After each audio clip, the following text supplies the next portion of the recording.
আমন্ত্রণ জানাচ্ছি বাংলা সংবাদে। শুরুতে সংবাদ শিরোনাম, পরে বিস্তারিত। নতুন রাজনৈতিক দল করতে সরকার ছাড়লেন উপদেষ্টা নাহিদ ইসলাম। এদিকে পিলখানা হত্যাকাণ্ড, বিডিআর সদস্য দ্বারা সংঘটিত, ফুলস্টপ কোনো ইফ এবং বাট নাই বলছে সেনাপ্রধান। জানাবো 2 সদস্যর অপরিচিত একটি বাংলাদেশি প্রতিষ্ঠান $29 মিলিয়ন পেয়েছে বলছে ট্রাম্প। এখন বিস্তারিত। নতুন রাজনৈতিক দল গড়তে সরকার ছাড়লেন উপদেষ্টা নাহিদ ইসলাম। বাংলাদেশের অন্তর্বর্তী সরকারের উপদেষ্টার পদ থেকে পদত্যাগ করেছেন মোহাম্মদ নাহিদ ইসলাম। তিনি তথ্য সম্প্রচার মন্ত্রণালয় এবং ডাক, টেলিযোগাযোগ ও তথ্য প্রযুক্তি মন্ত্রণালয়ের উপদেষ্টার দায়িত্ব পালন করছিলেন। তিনি মঙ্গলবার দুপুরে পদত্যাগ করেন বলে নিশ্চিত করেছেন বিদ্যুৎ, জ্বালানি ও খনিজ সম্পদ উপদেষ্টা ফজলুল কবির খান। প্রধান উপদেষ্টার কার্যালয়ের একজন কর্মকর্তা জানিয়েছেন, বেলা 2টায় তিনি যমুনায় প্রধান উপদেষ্টার কাছে পদত্যাগপত্র জমা দিয়েছেন। এ সময় ফটো সেশনও হয়েছে। নাহিদ ইসলামকে ট্যাগ করে জাতীয় নাগরিক কমিটির আহ্বায়ক সার্জিস আলম দুপুরে ফেসবুকে দেয়া এক পোস্টে লিখেছেন, এ তুফান ভারী, দিতে হবে পারি, নিতে হবে তরিপার। রাজপথে স্বাগতম সহযোদ্ধা। আগামী শুক্রবার রাজধানীর মানিক মিয়া অ্যাভিনিউয়ে সংবাদ সম্মেলনের মাধ্যমে জাতীয় নাগরিক কমিটি ও বৈষম্য বিরোধী ছাত্র আন্দোলনের উদ্যোগে নতুন রাজনৈতিক দলের আত্মপ্রকাশ ঘটবে।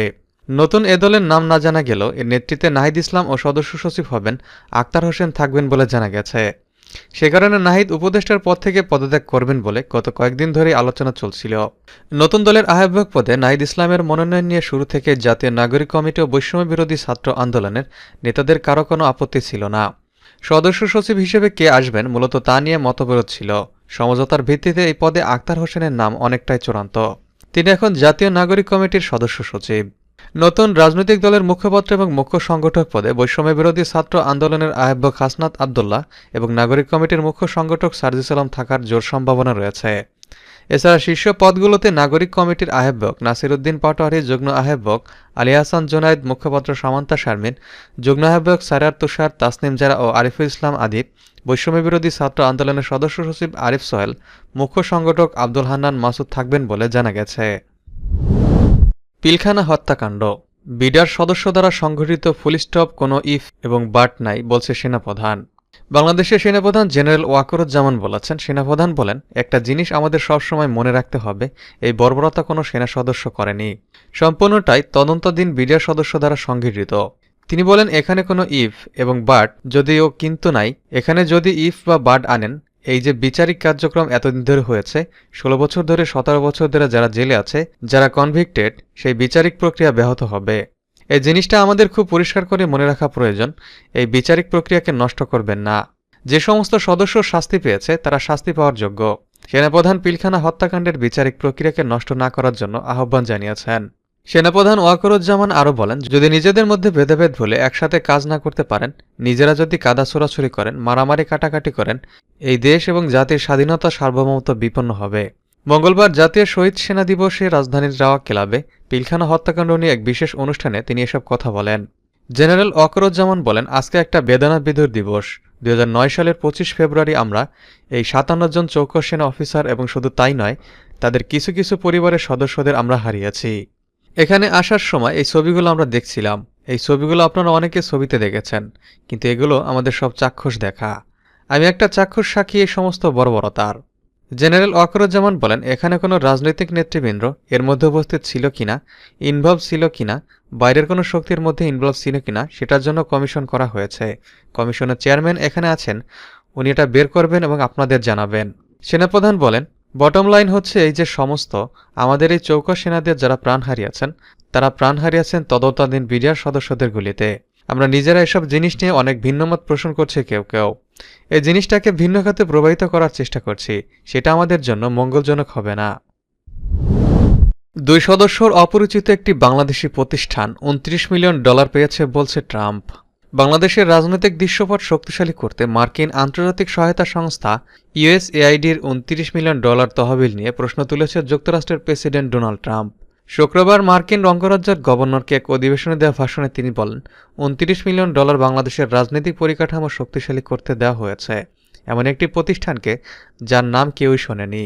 $29 মিলিয়ন তারা চেক পেয়েছে, কল্পনা করতে পারেন? ট্রাম্প বলেন, তোমরা একটা ছোট প্রতিষ্ঠান আছে, এখান থেকে $10,000, ওখান থেকে $10,000 করে পায়, আর তারপর হঠাৎ যুক্তরাষ্ট্রের সরকার থেকে $29 মিলিয়ন পেয়ে যায়। ওই প্রতিষ্ঠানে মাত্র 2জন লোক কাজ করে। 2জন। আমি মনে করি তারা খুব খুশি হয়েছে, ধনী হয়ে গেছে।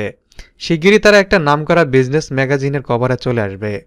এ সময় ট্রাম্প আরও বলেন, ভোটার উপস্থিতির জন্য আমার বন্ধু নরেন্দ্র মোদীও ভারতের কাছে $21 মিলিয়ন যাচ্ছে। আমরা ভারতে ভোটার উপস্থিতির জন্য $21 মিলিয়ন দিচ্ছি। আমাদের কি হবে? আমিও চাই ভোটার উপস্থিতি। প্রসঙ্গত, গত 16 ফেব্রুয়ারি মার্কিন প্রেসিডেন্টের ব্যয় সংকোচন দল department of government efficiency DOGE 11টি দেশের নাম এবং যুক্তরাষ্ট্রের অর্থায়নে বাতিল হওয়া কয়েকটি বিদেশি প্রকল্পের সুনির্দিষ্ট নাম তালিকাভুক্ত করে এক্সপোস্ট করে। এই তালিকায় বাংলাদেশের রাজনৈতিক দৃশ্যপট শক্তিশালী করার জন্য $2,90,00,000 একটি প্রকল্প এবং ভারতে ভোটদানের উপস্থিতির জন্য আরেকটি প্রকল্প রয়েছে। পোস্টে ডিওজি উল্লেখ করে মার্কিন করদাতাদের ডলার নিম্নলিখিত আইটেমগুলোতে ব্যয় করা হবে, যার সবই বাতিল করা হয়েছে। ডেমোক্রেসি ইন্টারন্যাশনাল ওয়েবসাইটে বলা হয়েছে, ইউএসএআইডি ও ডিএফএআইডির অর্থায়নে strengthening political landscape in Bangladesh এলএসপির কর্মসূচির আওতায় রাজনৈতিক দলগুলোর সক্ষমতা তৈরি এবং রাজনৈতিক সহিংসতা কমানোর পাশাপাশি দল ও সংগঠকদের মধ্যে সম্পর্ক জোরদার করতে কাজ করে। এই প্রকল্পের মেয়াদ ছিল 2017 থেকে 2024 সাল পর্যন্ত।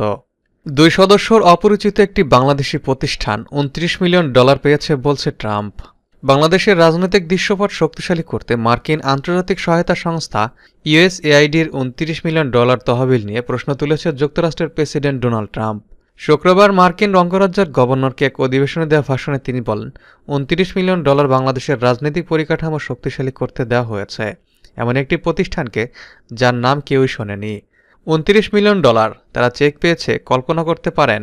ট্রাম্প বলেন, তোমরা একটা ছোট প্রতিষ্ঠান আছে, এখান থেকে $10,000, ওখান থেকে $10,000 করে পায়, আর তারপর হঠাৎ যুক্তরাষ্ট্রের সরকার থেকে $29 মিলিয়ন পেয়ে যায়। ওই প্রতিষ্ঠানে মাত্র 2জন লোক কাজ করে। 2জন। আমি মনে করি তারা খুব খুশি হয়েছে, ধনী হয়ে গেছে। শিগগিরই তারা একটা নামকরা বিজনেস ম্যাগাজিনের কভারে চলে আসবে। এ সময় ট্রাম্প আরও বলেন, ভোটার উপস্থিতির জন্য আমার বন্ধু নরেন্দ্র মোদীও ভারতের কাছে $21 মিলিয়ন যাচ্ছে। আমরা ভারতে ভোটার উপস্থিতির জন্য $21 মিলিয়ন দিচ্ছি। আমাদের কি হবে?